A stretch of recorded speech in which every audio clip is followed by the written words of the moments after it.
Assalamu alaikum warahmatullahi wabarakatuh. I'm Amay and Isla and welcome back to my channel. You guys don't even understand how long it has taken me to get this lighting sorted out and get this camera in the right position. So inshallah it's all sorted, but I'm a little disorganised, so all over the place, so please forgive me. And I've been in such a hijab mess in the last 5 minutes trying to get it all together that, yeah, mashallah salagat. This video is about polygyny. So Bismillah. Polygamy. It's not very much spoken about. It's that much, and polygamy is very close to my heart, and I'll do maybe another video on that of my childhood and growing up. But I've had experience with polygyny, not through Islamic experience, but for a cultural experience. So we'll get into that one day, inshallah. So right, my present thoughts on polygyny at the moment. Growing up, I've always wanted to be in a polygamy situation, even before I knew what it was.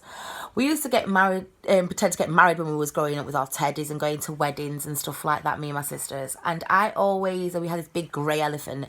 And this big grey elephant with me always had me as a bride and other wives. Subconsciously, I must have always wanted this kind of scenario. And coming from a huge family of brothers and sisters, not all of us are the same, and not all of us have grown up the same, and not all of us want this out of life. So as I'm very for polygyny, one of my sisters is totally dead against it, won't hear nothing on it, and it's just a no-go area with her. So each one of us is totally different. So being a revert, I took my shahada over 13 plus years ago. And I had been married Islamically previously, a monogamous marriage. So I've always thought, and it's always fascinated me, and always been something that I thought had really close to my heart. I don't know, it just sits right with me. It's just so comfortable. And my reasons for sitting comfortable, I'm very independent. Growing up in the West, you do become independent, and you do become to a certain way of life. Not because I don't want to be to change my way of life, but it's just how it is. I like my independence, and not that Islam takes away from your independence, it adds something else to it. And because I've lived on my own for so long, my kids have grown up, and because of mashallah, and they've left home, so I'm on my own. And I kind of looked at nikah and marriage in a different way before. Now I'm at a different stage in my life, a different mental stage, and it all just came together at the right time for me, alhamdulillah. See, the qadr of Allah is so beautiful, mashallah, that everything that happens at its appointed time for a reason, and there's hikmah behind it all. And inshallah one day we'll understand that hikmah, that Allah, not all the time we will, but yeah, inshallah, I've been through situations and the hikmah has become after it. When I get into another situation, alhamdulillah, that's the reason why Allah put me through that, is so I can get to this situation. So I kind of gave up on the whole thing, because like I was having so many negative feedback, and so many brothers that were just so way off the chart, that wanted more than one wife, but, you know, wasn't in a place of me Islamically and just as a whole that fitted me and my criteria for going into a polygyny situation and a plural marriage situation. And after years of searching and failing, I was like at my wit's end, and like really like, this is not for me. Obviously, alhamdulillah, I had my time. It's time to just think about, you know, the future now on my own, and put it to the back of my mind really, and concentrate on other goals and other things that I've got in the pipeline at the minute. So like I kind of started looking on a Muslim dating site, and I'm not going to do any advertising here, so I will not tell you which one. So yeah, and after like going on it every few times, and I was like getting really bored and tedious, and some of the brothers are stuck for Allah just really put me off my search, and I was like giving up. That was it, brothers, don't message me, I'd had enough. And until I came across a certain profile, and so yeah, the mystery man, and his profile kept popping up, and through messages we got speaking, and it was not something that I was looking for. It's something that gradually happened, and I didn't want a full-time husband. Brothers, if you didn't know, I'm going to let you into a little secret.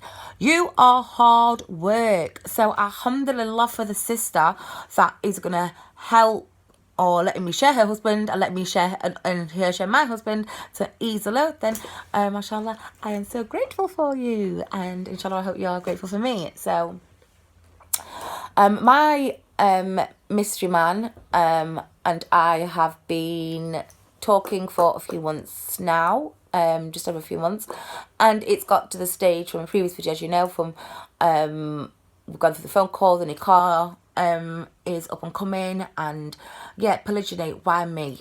I never thought that it actually happened for me, because I was looking for a certain kind of character, and Allah knows my heart, and I knew exactly what I wanted. I did loads of dua, loads of istikhara, and I set my intentions right, or inshallah I tried to. I didn't want to get into this for any selfish reasons. I didn't want to get into this to have all my free time so I could go around everywhere. It wasn't that at all. It wasn't that. It was because of me as a person. It suits me and my character and the kind of person. I love my time on my own. I love my free time. I don't really do with, I'm kind of antisocial, so I don't really do with somebody being in my space 24/7, because that doesn't really work for a mayor. Nyla, it doesn't work for me. It kind of has me screaming like, ah. But anyway, so yeah, I'm going into it apprehensively. At the start, I didn't know what to expect, but this mystery man, he came from the start, mashallah, without me realizing it. It's just like we just knew. We just knew each other forever, and he's followed. We've had such a halal Islamic romance that, alhamdulillah, I'm just so proud and so blessed to have met him, mashallah.